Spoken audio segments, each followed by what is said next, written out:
இன்னைக்கு வாணியம்பாடி சட்டமன்ற தொகுதிக்கு வருகை வந்து நம்முடைய கூட்டணி கட்சி வேட்பாளர் அண்ணன் திரு SSB ஃபாரூக் அவர்களுக்கு நம்முடைய வெற்றி சின்னம் கூட்டணி சின்னம் ஏனி சின்னத்துல எல்லாம் சந்திச்சு கேட்க தலைவர் அவர்கள் என்ன அமுச்சு வச்சிருக்கிறாங்க. ஆனா இங்க வந்து பார்த்து உங்களுடைய எழுச்சி, உங்களுடைய மகிழ்ச்சி, உங்களுடைய உற்சாக வரவேற்பெல்லாம் பார்க்கும்போது நீங்க ஏற்கனவே ஒரு தெளிவான முடிவு எடுத்து வச்சிருக்கீங்க. கரெக்டா? என்ன முடிவு? 23ஆம் தேதி வாக்குச்சாவடிக்கு போய் அண்ணன் SSB ஃபாரூக் அவர்கள் பேர் பக்கத்தில் இருக்கக்கூடிய ஏனி சின்னத்துல நாம அத்தனை பேர் வாக்களிச்சு ஒரு மிகப்பெரிய வாக்கு வித்தியாசத்துல அண்ணன் ஃபாரூக் அவர்களை ஏனி சின்னத்தை ஜெயிக்க வைக்கணும். செய்வோமா? நிச்சயம் செய்வோமா? நான் கடந்து 2 நாட்களாக தொடர்ந்து மக்களை சந்திச்சு பிரச்சாரத்தில் ஈடுபட்டு இருக்கேன். நேற்று முன்தினம் காஞ்சிபுரத்தில் ஆரம்பிச்சு இது கிட்டத்தட்ட 12வது தொகுதி. வேட்பாளர் தெரியுமா? சென்னையில சேப்பாக்க திருவிழா ஒரு வேட்பாளர் தலைவர் அவர்கள் எனக்கு 2வது முறையா ஒரு வாய்ப்பு கொடுத்திருக்கிறாங்க. ஆனா இப்ப வரைக்கும் இல்ல. இனிமேதான் போனோம். எனக்கு வாக்கு கேட்கறதுக்கு முன்னாடி வாணியம்பாடிக்கு வந்து ஏனி சின்னத்துல அண்ணன் ஃபாரூக் அவர்களுக்கு உங்ககிட்ட வாக்கு கேட்கிறேன்னா ஏனி சின்னத்துடைய அண்ணன் ஃபாரூக் அவருடைய எவ்வளவு முக்கியமான ஒரு வெற்றி என்பதை நீங்க தெரிஞ்சுக்கோங்க. ஃபாரூக் அவருடைய வெற்றி, ஏனி சின்னத்துடைய வெற்றி, நம்முடைய வெற்றி, உதயசூரியன் சின்னத்துடைய வெற்றி செய்திருக்கக்கூடிய நம்முடைய மாவட்ட கழக செயலாளர்,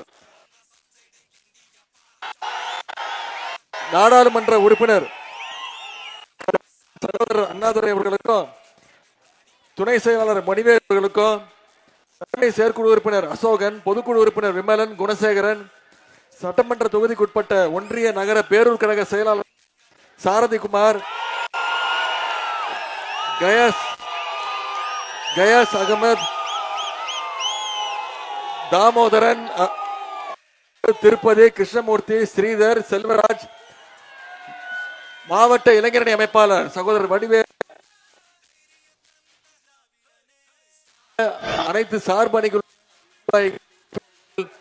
அதே போல நம்முடைய மதசார்பற்ற முற்போக்கு கூட்டணி கட்சியை சேர்ந்த இந்திய தேசிய காங்கிரஸ், தேசிய முற்போக்கு திராவிட, இந்திய கம்யூனிஸ்ட் கட்சி, மார்க்சிஸ்ட் கட்சி, விடுதலை சிறுத்தைகள், மறுமலர்ச்சி திராவிட முன்னேற்ற கழகம், இந்திய யூனியன் முஸ்லிம் லீக், மனிதநேய மக்கள் கட்சி, கொங்கு நாடு மக்கள் தேசிய கட்சி, மனிதநேய ஜனநாயக கட்சி, மக்கள் நீதி மையம், SDPI உள்ளிட்ட அனைத்து தோழமை கட்சியை சேர்ந்த நிர்வாகிகள் அத்தனை பேருக்கும் இங்க வருகை தந்திருக்கக்கூடிய ஆயிரக்கணக்கில் வருகை தந்திருக்கக்கூடிய எனது அருமை தாய்மார்கள், அக்காக்களுக்கும், தங்கைகளுக்கும், பாட்டிகள் உங்க அத்தனை பேருக்கும்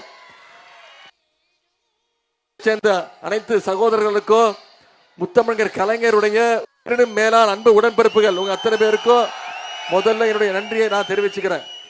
நாம சென்ற முறை இதே ஏனி சின்னம் வாணியம்பாடியில் நின்று வெற்றி வாய்ப்பை இழந்துட்டோம். வெறும் 5000 வாக்கு வித்தியாசத்துல வெற்றி வாய்ப்பை இழந்தோம். இந்த முறை அந்த தவறு நடக்கக்கூடாது. இந்த முறை மிக பெருவாரியான வாக்கு வித்தியாசத்துல ஏனி சின்னத்தை இங்க வாணியம்பாடியில நம்ம வெற்றி பெற செஞ்சாக வேண்டும். செய்வோமா?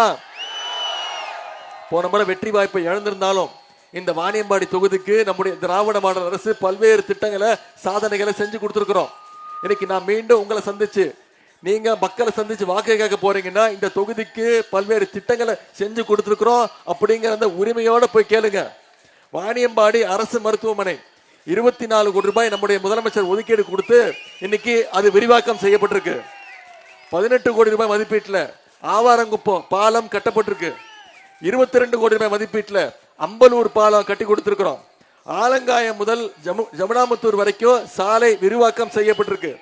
3 கோடி ரூபாய் மதிப்பீட்டில் புது இண்டோர் ஸ்டேடியம் விளையாட்டு அரங்கம் ஆரம்பிக்கப்பட்டிருக்கு. 32 கோடி ரூபாய் மதிப்பீட்டில் ஆவாரங்குப்பம் திம்மம்பேட்டை மேம்பாலம், அதே மாதிரி அம்பலூர் எக்லஸ்புரம் மேம்பாலம், அதே மாதிரி ராமநாயக்கம்பேட்டை மற்றும் அம்பலூர்ல புதிய செக் டேம், இதெல்லாம் நாம் செஞ்சு கொடுத்திருக்கக்கூடிய திட்டங்கள், சாதனைகள். இந்த திட்டங்கள், சாதனைகள்லாம் தொடரணும்னா, இன்னும் பல்வேறு திட்டங்கள் இந்த வாணியம்பாடி தொகுதிக்கு வரணும்னா மீண்டும் நம்முடைய முதலமைச்சர் மீண்டும் முதலமைச்சர் ஆகணும். 2வது முறையாக முதலமைச்சர் ஆகணும். திராவிட முன்னேற்ற கழகம் ஆட்சி அமைக்கணும். செய்வோமா? அது மட்டும் இல்ல, இங்க வந்தோடனே உங்களுடைய வேட்பாளர் சில கோரிக்கைகளை வச்சிருக்கிறாரு. ஏற்கனவே சட்டமன்ற தொகுதிக்கான கோரிக்கைகளை கொடுத்திருக்கிறார். ஜாபராபாத் ஊராட்சிக்கு சமூக நல கூட வேண்டும். அதே மாதிரி ஜாபராபாத் ஊராட்சிக்கு சாலை மற்றும் கழிவுநீர் கால்வாய் வசதி தேவை. ஆலங்காயத்துல சமூக நலக்கூடம் அமைக்க வேண்டும். கீழ்பள்ளத்தூர்ல பாலாறுல பாலம் அமைக்க வேண்டும். தேவஸ்தானம் நெடுப்பட்டற கிராமங்கள் கழிவுநீர் கால்வாய் திட்டம் அமைக்கணும். வாணியம்பாடி நகராட்சியில இறந்த அஞ்சலி செலுத்துகின்ற வகையில மயான கட்டிடம் தேவை. வாணியம்பாடி நகராட்சி டீச்சர்ஸ் காலனி பகுதியில் புது மேம்பாலம் தேவை. குடிசிலாப்பட்டியில விளையாட்டு மைதானம் வேண்டும். ஜவ்வாதுபுரம் சமுத்திரத்தில் உள்ள 100 ஏக்கர் ஏரியை மேம்படுத்தி சுற்றுலா தலமாக அமைக்க வேண்டும் கோரிக்கை வச்சிருக்கிறார்.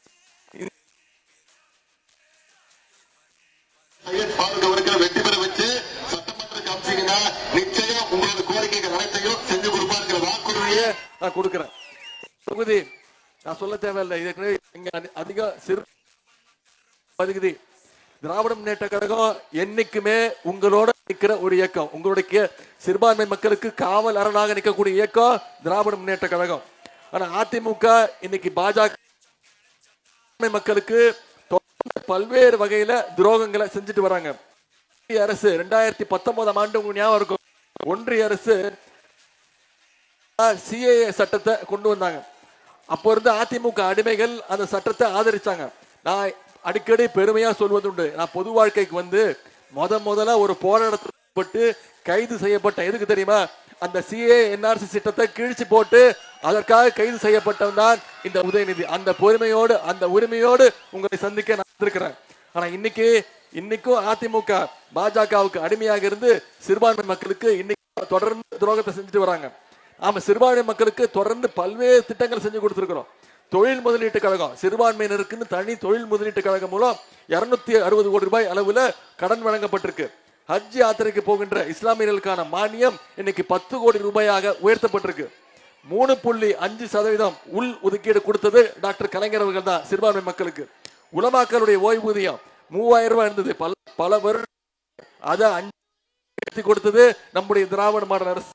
அதே போல 40 கோடி ரூபாய் மதிப்பீட்டுல ஹஜ் விடுதி இன்னைக்கு சென்னையில நம்முடைய முதலமைச்சர் 5 மாதங்களுக்கு முன்பு அடிக்கல் நாட்டினார். மீண்டும் நம்முடைய திராவிட மாடல் ஆட்சி அமைஞ்சோன்னு நம்முடைய முதலமைச்சரே அதை போய் திறப்பார்.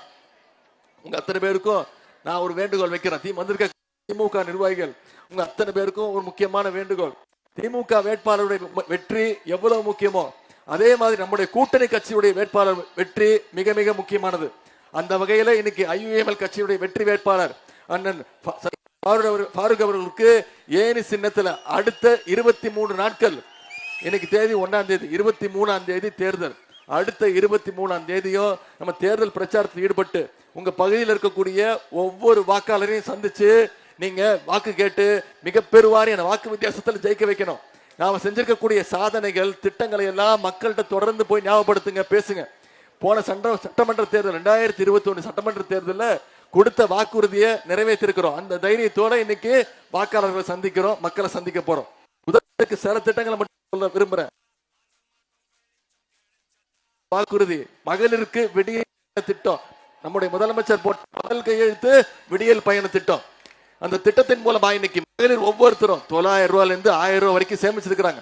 அரசு பள்ளியில படிக்கக்கூடிய மாணவர்கள் குழந்தைங்க 1ஆம் வகுப்புல இருந்து 5ஆம் வகுப்பு வரை படிக்கக்கூடிய குழந்தைங்க காலைல பள்ளிக்கூடத்துக்கு வரும்போது பசியோட இருக்கக்கூடாதுன்னு முதலமைச்சர் காலை உணவு திட்டம் இந்தியாவிலேயே முதல் முறை ஆரம்பிச்சது நம்முடைய தலைவர் அவர்கள் தான். பள்ளிக்கூடத்திற்கு பசங்களை வர வச்சுட்டோம். அடுத்து கல்லூரிக்கு அனுப்பணும்ல. அரசு பள்ளியில படிச்சு எந்த கல்லூரியில போய் சேர்ந்தாலும் அவங்களுக்கு கல்வி ஊக்கத்தொகையா மாசம் 1000 ரூபாய் முதலமைச்சர் வாங்கியிருக்க. 12 லட்சம் மாணவ மாணவிகள் கல்வி ஊக்கத்தொகை மாசம் 1000 ரூபாய் நம்முடைய முதலமைச்சர் கொடுக்கிறார். இப்படி பல்வேறு திட்டங்கள். போன மாசம் 2 மாசத்துக்கு முன்பு 10 லேப்டாப் திட்டத்தை அறிவிச்சு ஒரே மாசத்துல நம்முடைய முதலமைச்சர் கொடுத்திருக்கிறார். அது முதல்வன் திட்டம் 48 பேருக்கு 48 லட்சம் பேருக்கு பயிற்சி கொடுத்து வேலை வாய்ப்பு 3 லட்சம். இன்னைக்கு 1,31,00,000 லட்சம் மகளிருக்கு மாசம் 1000 ரூபாய் நம்முடைய முதலமைச்சர் உரிமை திட்டத்தில் வழங்கிட்டு இருக்கிறார். அந்த திட்டத்தை எப்படியாவது நிப்பாட்டணும்னு தேர்தலை காரணம் காட்டி நிப்பாட்டணும்னு பலர் முயற்சி பண்ணாங்க. நீதிமன்றத்துக்கு போயிருக்காங்க. யாரு நிப்பாட்ட முயற்சி பண்ணாங்க? அதிமுகவும் பாஜகவும் எப்படியாவது இந்த திட்டத்தை நிப்பாட்டணும் முயற்சி பண்ணாங்க. நம்முடைய தலைவர் என்ன பண்ணாரு? 3 மாசத்துக்கு சேர்த்து 3000, கோடை கால சிறப்பு நிதி 2000, போன மாசம் 5000 ரூபாய் நம்முடைய தலைவர் 1,31,00,000 மகளிருக்கு 1,31,00,000 குடும்பங்களுக்கு நம்முடைய தலைவர் கொடுத்தார். அது மட்டும் இல்ல, வாக்குறுதி கொடுத்திருக்கிறோம். மீண்டும் திராவிட மாடல் 2.2 ஆட்சி அமைஞ்ச உடனே மகளிர் உரிமை தொகை 1000 ரூபாயில இருந்து 2000 ரூபாய் உயர்த்தி தரப்படும் அப்படிங்கிற வாக்குறுதி கொடுத்திருக்கிறோம். காலை உணவு திட்டம் 5ஆம் வகுப்பிலிருந்து 8ஆம் வகுப்பு வரைக்கும் விரிவுபடுத்தப்படும் சொல்லியிருக்கிறோம். புதுமை பெண் திட்டம், தமிழ் புதுமை திட்டம், கல்வி ஊக்கத்தொகை மாசம் 1000 ரூபாயில இருந்து 1500 உயர்த்தப்படும் சொல்லியிருக்கிறோம். OAP முதியோர் உதவித்தொகை இப்ப 1200 ரூபாய் கொடுத்துட்டு இருக்கோம். மீண்டும் ஆட்சி அமைஞ்சு அதை அதிகப்படுத்தி 2000 ரூபாய் கொடுப்போம்னு வாக்குறுதி கொடுத்திருக்கிறோம். 50 லட்சம் இளைஞர்களுக்கு புதுசா வேலை வாய்ப்பு திட்டம் உருவாக்கப்படும் வாக்குறுதி. 35 லட்சம் மாணவ மாணவிகளுக்கு அடுத்த 5 வருஷம் 35 லட்சம் மாணவ மாணவிகளுக்கு அனைவருக்கும் லேப்டாப் கொடுக்கப்படும். அனைத்து மாணவர்களுக்கும் கல்லூரி மாணவர்களுக்கும் லேப்டாப் கொடுக்கப்படும் வாக்குறுதி கொடுத்திருக்கிறோம். மகளிர் சுய உதவி குழுக்களுக்கு எந்த வித பிணையும் இல்லாம, எந்த வித கேரண்டியும் இல்லாம 5 லட்சம் வரைக்கும் கடன் கொடுக்கப்படும் வாக்குறுதி கொடுத்திருக்கிறோம். அது மட்டும் இல்ல, அடுத்த 5 ஆண்டுகள்ல 10 லட்சம் கலைஞர் கனவு இல்லத்தை கட்டி வீடற்றோருக்கு வீடு கொடுக்கப்படும் வாக்குறுதி கொடுத்திருக்கிறோம். இது எல்லாத்தை விட மிக மிக முக்கியமான வாக்குறுதி உங்களுக்கு ஏற்கனவே தெரிஞ்சிருக்கும், மகளிருக்கு நிச்சயம் தெரிஞ்சிருக்கும். அதுதான் இல்லத்தரசி கூப்பன். 8000 ரூபாய் மதிப்புள்ள ஒரு கூப்பன் ஆட்சி அமைஞ்சோடனே அனைத்து மகளிருக்கும் நம்முடைய முதலமைச்சர் அவர்கள் கொடுத்துருவாங்க. 8000 ரூபாய் மதிப்புள்ள ஒரு கூப்பன். அந்த கூப்பனை வச்சுக்கிட்டு உங்க வீட்டுக்கு தேவையான மின் சாதன வசதி, எலக்ட்ரானிக்ஸ் எதுவா இருந்தாலும் உங்க இஷ்டம். நீங்களே டிவியா இருக்கலாம், ஃப்ரிட்ஜா இருக்கலாம், வாஷிங் மிஷினா இருக்கலாம், கிரைண்டரா இருக்கலாம், மிக்சியா இருக்கலாம், இருந்தாலும் அது மகளிருடைய இஷ்டம். இந்த திட்டம் எல்லாம் நிறைவேற்றணும்னா வருகின்ற 23ஆம் தேதி வாக்குச்சாவடிக்கு போய் நீங்க ஏனி சின்னத்துல வாக்களிச்சு அண்ணன் ஃபாரூக் அவர்களை மிக பெருவாரியான வாக்கு வித்தியாசத்தில் ஜெயிக்க வைக்கிற செய்வீங்களா? தலைவர் அடிக்கடி சொல்றாரு, இந்த சட்டமன்ற தேர்தல் சாதாரண சட்டமன்ற தேர்தல் கிடையாது. டெல்லி அணி வெர்சஸ் தமிழ்நாடு அணி தான் இந்த சட்டமன்ற தேர்தல். இந்த சட்டமன்ற தேர்தலில் இந்த போட்டியில டெல்லி அணிய தமிழ்நாடு அணி வீழ்த்தி காட்டணும். மீண்டும் தமிழ்நாடு சங்கி கூட்டத்துடைய அவங்களுடைய கண்ட்ரோலுக்குள்ள போயிடக்கூடாது. நாம சொல்லி ஆகணும், தமிழ்நாடு என்னைக்குமே டெல்லிக்கு அவுட் ஆஃப் கண்ட்ரோல் தான் அப்படிங்கறத சொல்லி ஆகணும். தமிழ்நாட்டுடைய நிதி உரிமை, மாநில உரிமை, மொழி உரிமையை காப்பாற்றணும்னா மீண்டும் திராவிட மாடல் 2.2 ஆட்சி அமைஞ்சா மட்டும்தான் முடியும். டெல்லி அணின்னு சொல்றமே, அந்த அணியில யார் யார் இருக்கா? அமித்ஷா அவர்களும் மோடி அவர்களும் இன்னைக்கு யார கூட்டணி சேர்த்து வச்சிருக்காங்க? அடிமை கூட்டத்தை சேர்த்து வச்சிருக்காங்க. நீங்க எல்லாம் முரட்டு அடிமை பார்த்திருப்பீங்களா? முரட்டு பக்தர்கள் பார்த்திருப்போம், முரட்டு தொண்டர்கள் பார்த்திருப்போம். இன்னைக்கு இந்தியாவிலே ஒரு மிகச்சிறந்த நம்பர் 1 முரட்டு அடிமையா திரு எடப்பாடி பழனிசாமி அவர்கள் இருக்கிறாரு. அவங்களுக்கு எல்லாம் சேர்ந்து சரியான பாடத்தை கற்றுக் கொடுக்கணும்னா வர்ற 23ஆம் தேதி வாக்குச்சாவடிக்கு போய் நம்ம ஒவ்வொருத்தரும் ஏனி சின்னத்துல வாக்களிச்சு, நாம மட்டும் இல்ல, நம்முடைய உற்றார் உறவினர்கள், நண்பர்கள் அடுத்த 23 நாட்கள் இந்த பிரச்சாரத்தை மக்களுக்கு கொண்டு போய் சேர்த்து மிகப்பெரிய வெற்றியை நீங்க ஃபாரூக் அவர்களுக்கு ஏனி சின்னத்திற்கு பெற்று தர வேண்டும் என்று உங்களை எல்லாம் அன்போடு கேட்கிறேன், பண்போடு கேட்கிறேன், பாசத்தோடு கேட்கிறேன், உரிமையோடு கேட்கிறேன், உங்கள் வீட்டு பிள்ளையாக இருந்து கேட்கிறேன், தலைவருடைய மகனாக இருந்து கேட்கிறேன், இன்னும் பெருமையா பூரிப்பா முத்தமிழ் டாக்டர் இருந்து கேட்கிறேன். ஆதரிப்பு ஏனி சின்னம், ஏனி சின்னம், ஏனி சின்னம். வரவேற்புக்கும் நன்றி, நன்றி, நன்றி.